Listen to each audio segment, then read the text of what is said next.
Pulse oximeter atau sering dikenal sebagai oximeter ialah alat pengukur kadar oksigen di dalam darah. Alat ini sangat penting untuk dimiliki karena kondisi kurangnya oksigen di dalam tubuh pada umumnya tidak menimbulkan gejala sedikit pun. Padahal kondisi tersebut sangat berbahaya dan dapat mengancam nyawa apabila tidak segera ditangani dengan serius. Oleh karena itu, pentingnya untuk selalu memantau kadar oksigen di dalam tubuh, terutama pada saat masa pandemi sekarang ini. Namun, tidak hanya COVID-19 saja, alat ini juga berperan untuk mendeteksi kadar oksigen di dalam darah yang dapat menurunkan berbagai kondisi penyakit seperti gagal nafas, asma, pneumonia, penyakit paru obstruktif kronis atau bisa disebut dengan PPOK, gagal jantung, anemia, dan asfiksia. Ini saya akan menjelaskan cara penggunaan oximeter. Alat ini umumnya berbentuk seperti klip yang digunakan dengan cara dijepitkan di jari tangan. Setelah terpasang, sensor pada alat oximeter akan mengevaluasi jumlah hemoglobin atau zat di dalam sel darah merah yang bertugas untuk mengangkut oksigen ke seluruh tubuh. Alat oximeter dilengkapi dengan layar monitor kecil. Pada layar akan menampilkan hasil pengukuran kadar oksigen dalam darah. Selain dapat mendeteksi kadar oksigen dalam darah, oximeter juga dapat mengetahui. Nah, berikut ini adalah beberapa tips dan cara penggunaan oximeter dengan baik dan benar. Pertama, cuci tangan sebelum dan sesudah menggunakan oximeter. Dan kedua, pastikan kuku dalam kondisi bersih, tidak panjang, dan hindari penggunaan cat kuku berwarna gelap atau kuku palsu. Ketiga, hangatkan jari tangan, terutama jika jari terasa dingin. Keempat, nyalakan oximeter dan posisikan jari, baik jari telunjuk, tengah, ataupun ibu jari dengan kapit oximeter. Kelima, setelah oximeter terpasang, diam dan tunggu selama beberapa detik hingga alat berhasil mengukur kadar oksigen dalam darah.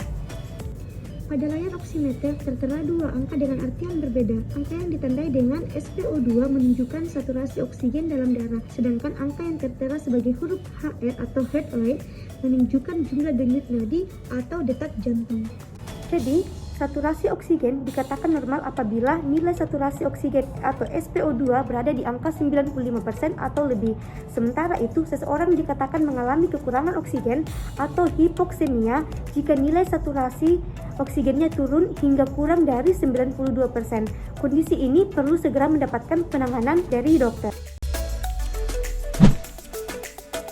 Kadar saturasi oksigen dalam darah hanya bisa ditentukan melalui dua cara, yaitu menggunakan alat oximeter atau pemeriksaan penunjang berupa analisa gas darah. Sayangnya, pemeriksaan penunjang tersebut tidak praktis dan hanya bisa dilakukan di laboratorium klinik atau rumah sakit. Oleh karena itu, WHO menghimbau agar pasien COVID-19 atau orang yang sedang menjalani isolasi mandiri di rumah untuk memiliki oximeter.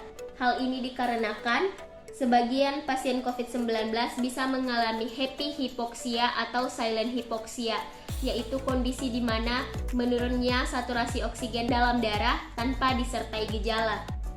Jika tidak mendapatkan penanganan, kondisi penurunan kadar oksigen tersebut bisa menyebabkan kerusakan jaringan dan organ tubuh, bahkan menimbulkan komplikasi fatal seperti gagal nafas hingga kematian mendadak.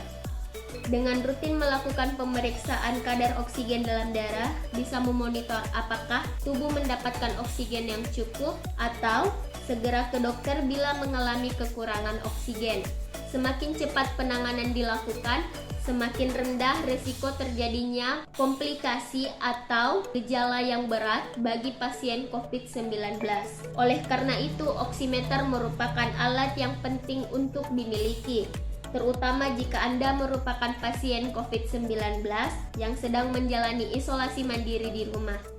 Jika mengalami gejala menurunnya kadar oksigen dalam darah, seperti sesak napas, lemas, kulit pucat, serta kuku dan bibir tampak kebiruan, segera hubungi dokter atau fasilitas kesehatan terdekat untuk mendapatkan penanganan lebih lanjut. Termometer merupakan alat kesehatan untuk mengukur suhu tubuh. Termometer juga beragam, ada yang diletakkan di mulut, di dahi, di telinga, atau dicolokkan ke dubur. Ada beragam jenis termometer yang bisa digunakan untuk mengukur suhu tubuh. Yang pertama, ada termometer digital. Contohnya seperti ini. Nah, biasanya termometer ini menggunakan sensor panas elektronik untuk merekam suhu tubuh. Nah, termometer ini juga itu ada berbagai cara. Yang pertama, bisa digunakan di mulut. Nah, ketika menggunakan termometer ini, cukup meletakkan ujung sensornya di bawah lidah dengan bibir tertutup. Usahakan untuk tidak berbicara, menggigit, atau menjilat alat ini. Bernafaslah secara normal melalui hidung, tunggu hingga Anda mendengar bunyi atau sinyal lainnya yang menandakan bahwa hasil pengukuran suhu siap dibaca di layar alat.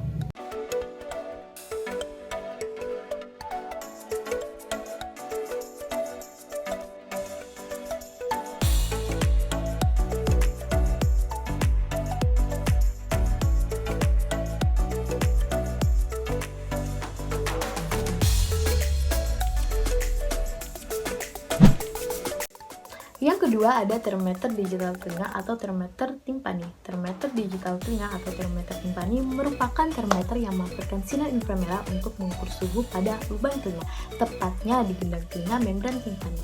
Cara penggunaannya, Anda hanya perlu mengarahkan sensor inframerah tepat pada lubang telinga dan pastikan telinga dalam keadaan bersih, karena jika terhalang kotoran maka hasil pengukuran suhu bisa menjadi tidak akurat. Yang ketiga ada termometer dot digital. Termometer dot digital merupakan termometer yang memiliki bentuk yang mirip dengan dot atau empen, sehingga sangat cocok digunakan untuk anak-anak maupun bayi yang masih memakai dot. Cara penggunaannya juga mudah, si kecil hanya perlu mengisap termometer selama 3 menit untuk mendapatkan hasil yang akurat. Selanjutnya ada termometer dahi atau termometer infrared.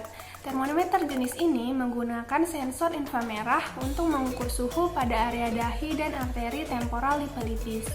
Meski dapat memberikan hasil yang cepat, termometer jenis ini belum dapat dikatakan memiliki tingkat akurasi yang setara dengan termometer digital biasa. Selain itu, termometer dahi juga memiliki harga yang lebih mahal dibandingkan termometer jenis lainnya. Selanjutnya yaitu termometer air raksa. Termometer jenis ini adalah salah satu yang sangat sering ditemui. Berbentuk tabung kaca yang berisi logam cair berwarna perak yang menandakan air raksa. Paparan panas dari suhu tubuh akan meningkatkan tinggi air raksa dalam tabung hingga mencapai titik yang menandakan suhu tubuh. Anda dapat meletakkannya di bawah lidah untuk mengukur suhu tubuh. Bila diletakkan di bawah lidah, merkuri alias air raksa yang berada dalam tabung gelas akan naik ke ruang kosong dalam tabung. Pada tabungnya terdapat titik angka penanda suhu. Air raksa yang naik nantinya akan berhenti pada angka yang menunjukkan suhu tubuh Anda. Untuk mendapatkan hasil yang akurat, ada hal-hal yang harus diperhatikan saat menggunakan termometer. Yang pertama, tidak menggunakan termometer dengan segera setelah selesai makan, minum cairan panas atau dingin, dan merokok. Tunggu sekitar 20-30 menit agar hasil yang didapat lebih akurat. Yang kedua, selesai berolahraga dan mandi air panas, jangan langsung mengukur suhu tubuh menggunakan termometer. Beri jeda waktu sekitar 1 jam. Yang ketiga, jika menggunakan termometer mulut, letakkan termometer di bawah lidah dan katupkan bibir erat-erat. Yang keempat, saat mengukur suhu, diamkan termometer selama beberapa saat sampai terdengar bunyi alarm tanda pengukur suhu selesai dilakukan atau sampai air raksa berhenti pada satu titik suhu. Yang kelima, setiap sebelum dan selesai digunakan, jangan lupa untuk mencuci termometer dengan air bersih dan sabun atau alkohol sebelum disimpan kembali. Yang terakhir, jika setelah diukur dengan termometer, suhu tubuh Anda lebih dari 38 derajat Celcius atau kurang dari 35 derajat Celcius, sebaiknya segeralah berobat ke dokter. Dokter akan melakukan pemeriksaan dan memberikan penanganan yang sesuai dengan kondisi atau penyakit Anda.